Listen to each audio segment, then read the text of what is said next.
Good morning. So today, this is, if you show up, if you watch it later, let's turn those sounds off. If you watch this later, these are basically office hours, so you can come and ask questions. You don't have to show up at all. You can watch them later. It basically is an opportunity for you to come to office hours without having to come to office hours. So on today, I don't have lots of topics for the day, but I do have some. So let's see. Today is the second week of school.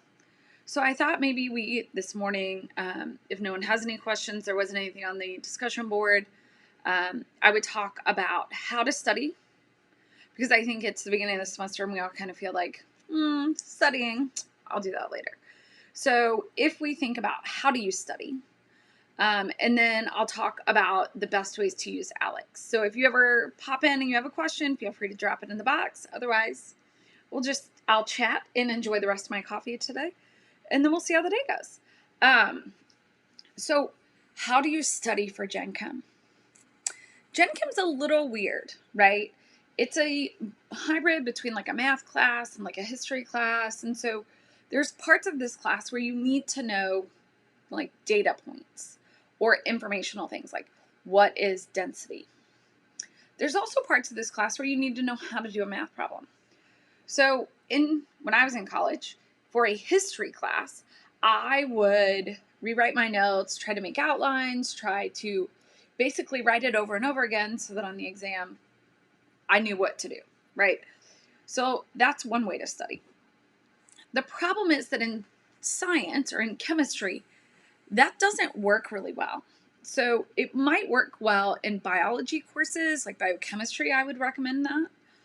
But in Gen Chem 1, the problem really comes down to the fact that, like, what do we do with the fact that you need to know how to solve a limiting reactant problem?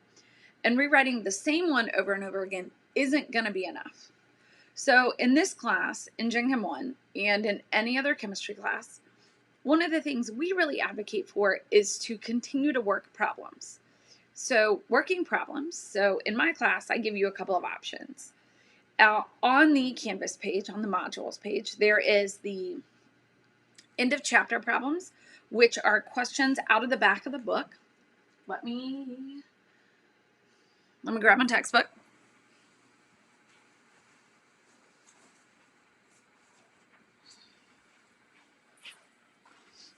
Sorry, I thought it was closer.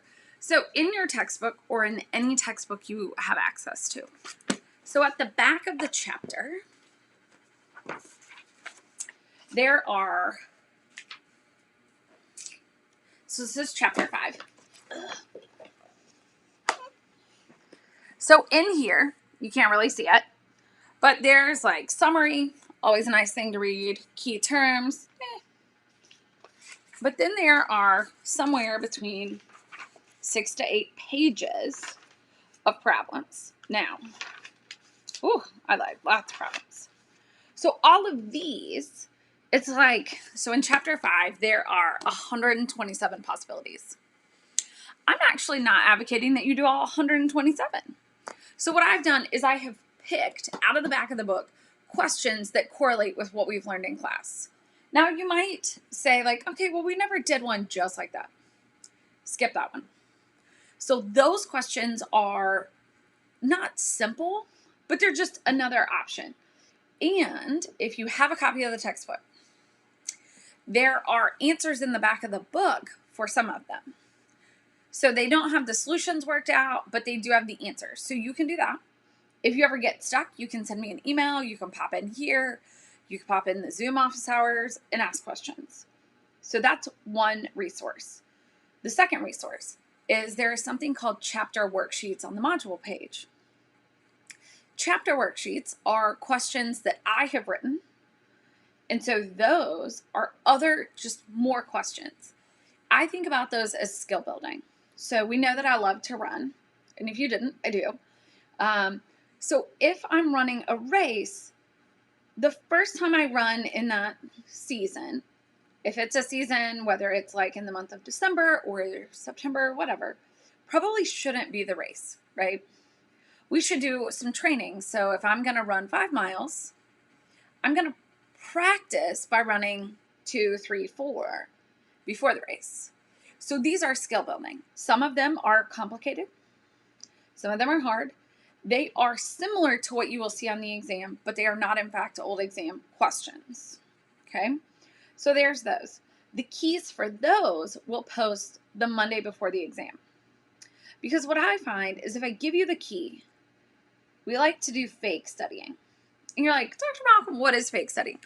It's super similar to guilty Netflixing, right? Where you like hold the book and like watch TV and you're like, I'm going to study after this episode. 4 episodes later, you're still just watching Netflix. So if I give you the key, what I would have done is I would have tried to cover it up with a piece of paper or maybe my hand. And then I'd be like, I need a hint. Oh yeah, I would have gotten there. So the best way to use those is to try them before you look at the key. So that's your second option. So now we have problems out of the back of the book, problems on worksheets. There's also the other videos on my YouTube channel. Now, this semester we're using YouTube a lot, so you should be able to find those. So when you look at the playlist, so if you look in the chapter 2 playlist, there's the history of the atom, or the history of the atom, the modern atom, molecules, ions, and compounds, something like that. And then there's the naming compounds. So those 4 are lecture videos. Then there are some example videos. They look kind of like a tasty video. So if you're not familiar with that style of shot, they're top-down views where you can hear me talk and I basically just write while I talk. It's just more examples.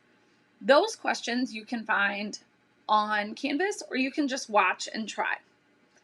So those are 3 different ways that you can solve more problems. Keep in mind, you can go back and retry the collaborative problem solving worksheets later if you want to. So there are a lot of different ways for you to get more practice, and more practice where there's an answer, because just making up problems yourself, sometimes that works and sometimes it doesn't. It's hard to know if you got the right answer because you weren't there. So there's that issue. No, let's not call that an issue. It's just an issue that can occur. So when we think about those kind of things, the question is, what do we do next? So that's how you can study. That's how you should stay on top of this. The other thing is that UNF supplemental instruction is going to start, I think, this week, but I'm not entirely sure. So those are another good way to get more practice with answers. So all of these practice types, really, you need to go to those, or go to SI, come to office hours, or you can work all these problems. You can come to office hours and I'll help you with those. All of that information is just more ways for you to study, in addition to watching the videos. Now, my suggestion this semester is to watch the videos, try some practice problems, come to the collaborative problem solving session on Wednesday. Coming to the problem solving session without having watched the videos might make life more complicated because it's hard to know what's going on if you didn't do the material already. So those are some ways that I would suggest studying. So let's talk about ALEKS. Now, ALEKS is super cool, in my opinion. I obviously think so. I assigned it. So ALEKS has a couple of advantages. One, you have to show that you can answer it more than once, which is great and terrible. It is great to help you learn. So I think it's great. You probably think it's terrible because you can get 2 right and then get 1 wrong, and then you still have to do more. So with ALEKS, you want to try. Don't just open the problem, click on see explanation over and over again. ALEKS will eventually lock you out. It will say you need to take a break, which feels super insulting. I get that. So what it's trying to say is, I can tell that you're getting frustrated. So how about instead of getting so frustrated, what about if you go, I don't say, take a 10-minute break, take a walk, come back and try again. When you do your ALEKS homework, you should have a pen, a paper to write on to try the questions, and a calculator. Feel free to use pencil. I just like pen. So that's kind of helpful. The other thing with ALEKS is there are these things called knowledge checks. A knowledge check can take away your objectives. So you need to show that not only did you learn it, you can show that you can do it again later. So a knowledge check is up to 20 questions. So it won't always be 20, but it's going to ask, what have you learned? So we will have them. If we think about the semester in chunks, so the exam 1 chunk, which is where we are right now, we'll have a knowledge check coming up maybe this week, maybe next week, that basically says, like, how you doing? Are we learning things? So if you had some objectives, it might take them away. You could also gain extra objectives, but the knowledge check is going to ask questions about what you should have learned or what you've shown it that you learned. So the status bar on the front page, or the pie, you have a dark blue bar and a light blue bar and a gray bar, if we think about the bar at the top. So the dark blue is stuff that you've learned. Or is the stuff that you know. So that's stuff that you've already shown that you know through a knowledge check, usually just through a knowledge check. The lighter blue bar is the stuff that you've learned since your last objective or your last knowledge check. Those are any objectives where you answer 3 questions in a row or whatever else, and then it gives you the, like, you finished this objective. Move to the next, okay? So those should convert from light blue to dark blue over time. The gray bar is what we have left. So what you probably noticed is by the end of the first week, we're pretty healthily into the semester. That's because there's a bunch of prerequisite knowledge in the chapter 1.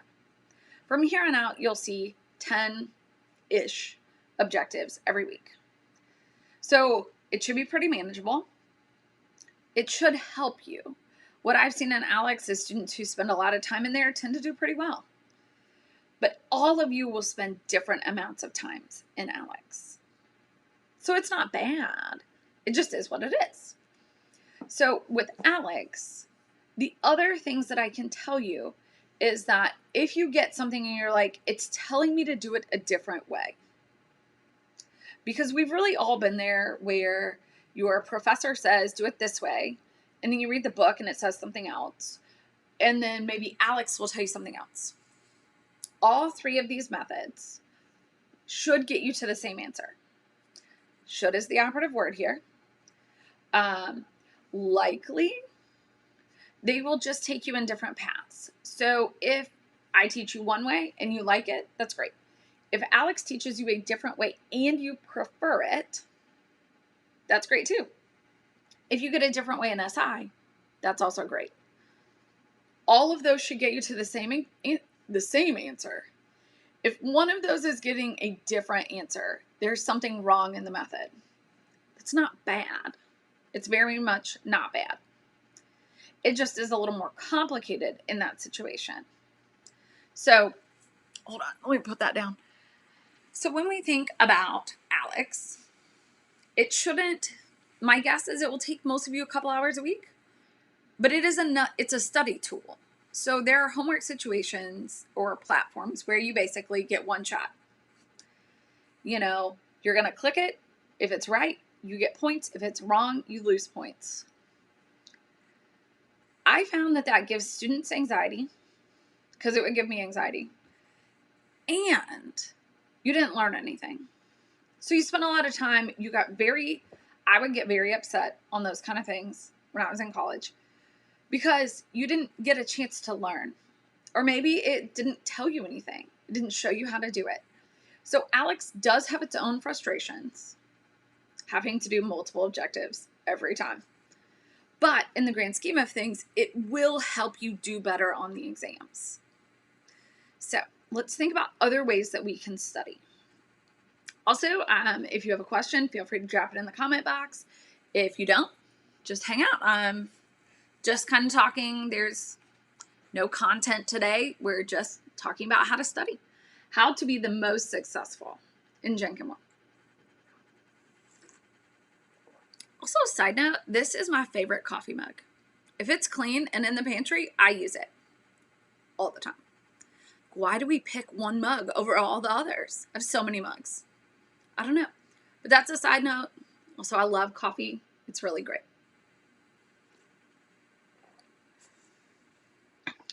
So, other things that we can think about when we study. I know. Now, everyone studies differently. So, I'm going to tell you about how I study. If I need to teach myself how to do something, if I need to make sure that I understand a new topic that I'm going to teach. It sounds terrible. I close my email applications, all of them. I turn off all of my notifications on my phone, on my computer, if I'm using my iPad, on my iPad, because I find that while maybe I don't immediately go to my email, the fact that I know that I've gotten an email while I'm trying to work makes me feel like I need to do something with that. So I'll turn that off. I prefer to study with music, so I put something on. Sometimes I have to hit a couple of different playlists to find one that works. Obviously, it's a lot of Taylor Swift, and maybe not obviously, it's a lot of country. I love country music. It just makes me so happy. But some days I need something else, and so I'll kind of click around if I can tell that that's not working. Just pick a different one. So I put on my music. For me, I work better if I put in my headphones. The logic on that, there is none. I just know that to be true at this point. So I set up my music, I turn off my email, and then I set a timer. And I tell myself, I just need to study for 30 minutes. So there are some really cool methods. One is called the Pomodoro method. It was developed a long time ago. I don't actually know how long ago. So in this case, I kind of call it the timer method. I have an app on my phone that you can use. There's lots of different ones, and I can recommend that if you'd like. Feel free to send me an email. But in that case, that method says you study for 25 minutes and then take a 5-minute break. 25 minutes, 5-minute break. You do that 3 times, then you take a 20-minute break. Maybe 15. Whatever that is. So when you think about those type of breaks, for me, it gives me the ability to make sure I'm on task. Or if I get off task, when the timer dings, I'm like, oh, I didn't mean to do that during this time. The other thing is, if it's really hard, knowing that I only have to do it for 25 minutes is nice. Because 25 minutes is about as long as I can spend on something before I'm like, no, I don't like this. I hate it. Everything about it is terrible. So that's what I like. I have other friends who just can sit down and just study. Having a built-in break gives me the opportunity to check Instagram or check Twitter, or if you have Snapchat, you could watch your Snapchat stories in the 5-minute break. Or sometimes I'll make coffee or whatever else it is that I need to do to keep going. So find a method that works for you. The other thing I realized is that because we all study differently, it's hard sometimes when you see someone else study in a method that doesn't work for you. So one of my good friends just sits down and was like, I'll be back in 2.5 hours. And then studies for 2.5 hours. Doesn't get distracted. It just works. I haven't been that kind of person. I have tried the bag of gummy bears where every problem you get a gummy bear. Turns out that I just eat the gummy bears. I like gummy bears. They're really good. Or I will say, okay, well, if I do this one thing, I can take a break. The problem with a lot of that stuff, for me personally, is that there's no limit to my break. I just do my one task and then I'm done. So, maybe you could say like, I'm going to do this one ALEKS objective and then take a break. But you have to come back to it. Otherwise, it's hard to like rethink about that. So those are kind of my study tips on that in these cases. So other study tips and things I can think about today.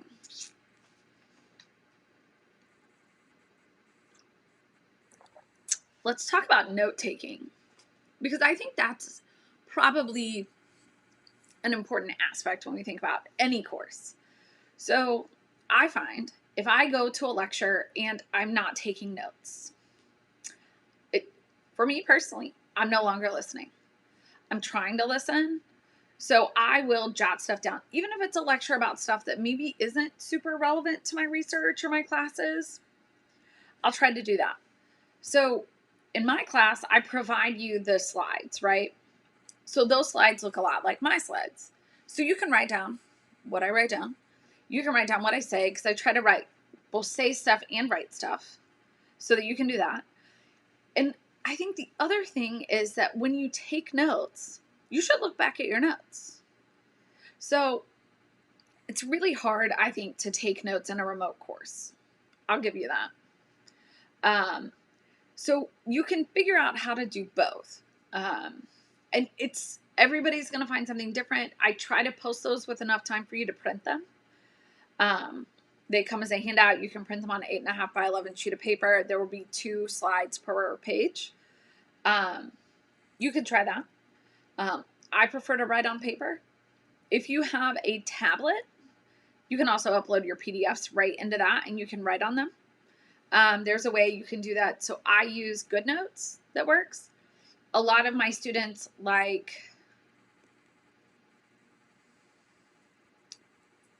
Notability. It's a pretty popular app.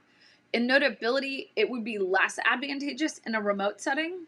One of their key features is that you can basically record the lecture at the same time. So I had a student who loved it because then she could watch her notes and hear me talk in real time. Sorry. And so she thought that was just such an excellent way, because when she got confused, she could go back to the notes and say, like, what was happening in this time period in the lecture? So that worked really well for her. And so I've seen that a couple of times. You can also open Canvas and write on your notes directly in Canvas from your device. I know that to be true, particularly from iPads. If you have a Surface or other tablet type, I don't actually know. I'm an all Mac kind of girl. So those are just some thoughts. Other things that I can tell you about how best to study.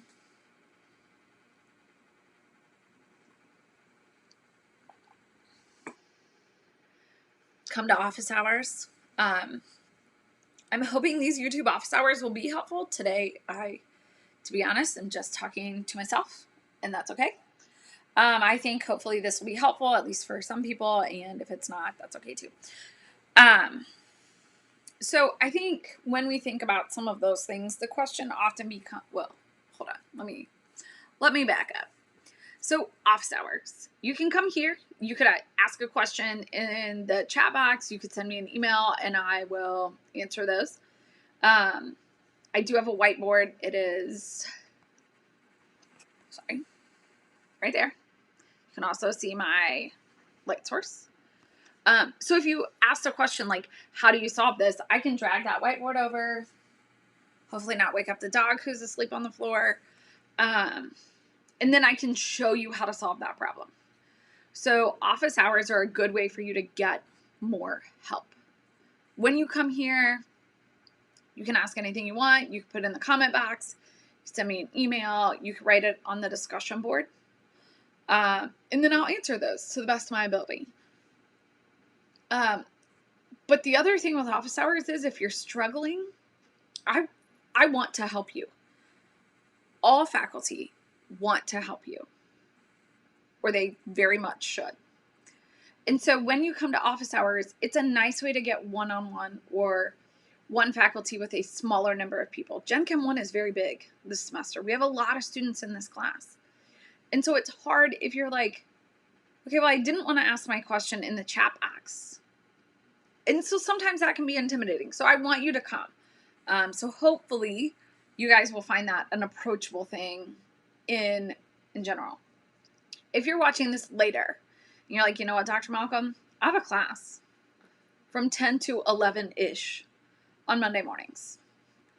You can always send me an email, drop it in or something else, and I can solve your question during this time. And then you can watch it later. And I will try to send you a response and tell you at what time period to watch it, but that might be difficult. Hard to say. So other ways that you can make the most of this remote instruction. I would advocate for a planner.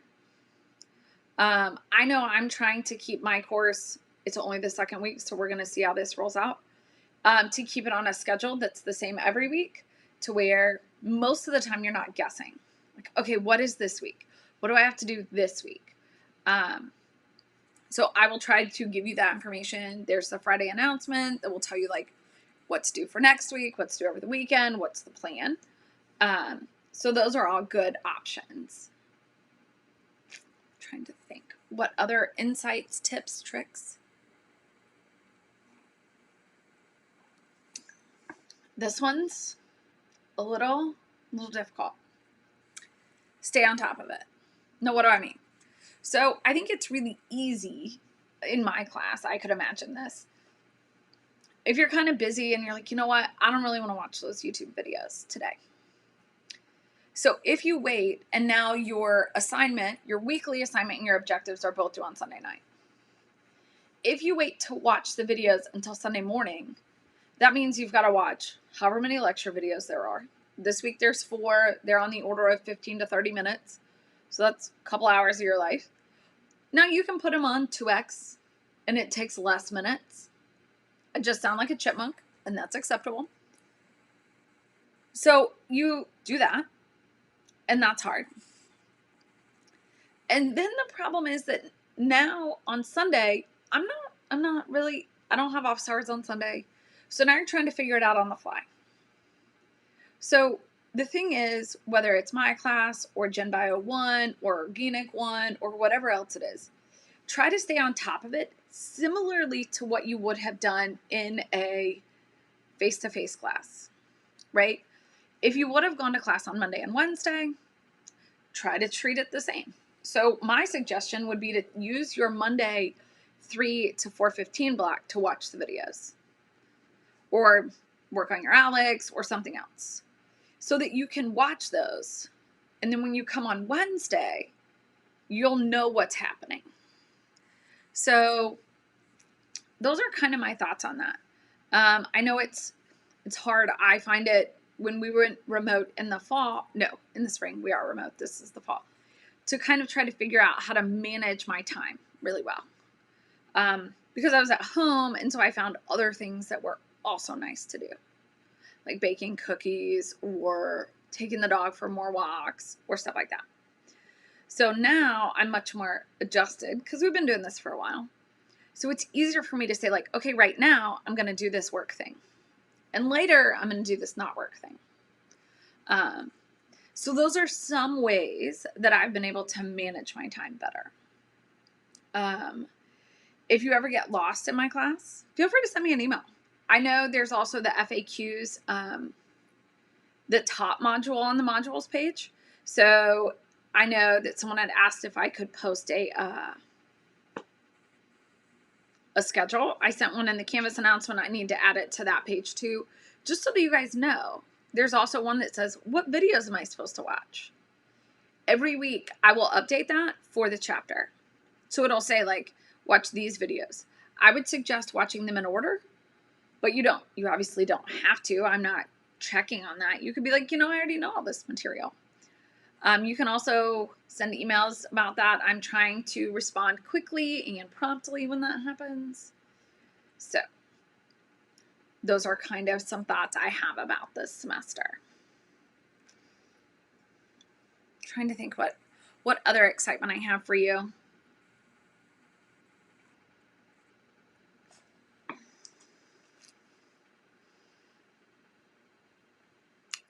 much, to be honest. Again, if you have a question, feel free to drop it. This is just, I don't really want to call it like coffee with Dr. Malcolm, but that's kind of how it feels today. Other things that I could tell you. SI will be super helpful. Those should be scheduled this week. But I think I've given you all of the information I have. So I am going to stop this live stream. I will be in Zoom for the rest of my office hours. This was recorded on Monday, August 24th. And so if you have questions, you can pop in there. You can peruse this at your leisure. I hope you guys have a great Monday and enjoy. It doesn't look like it's raining right now. Have a good one.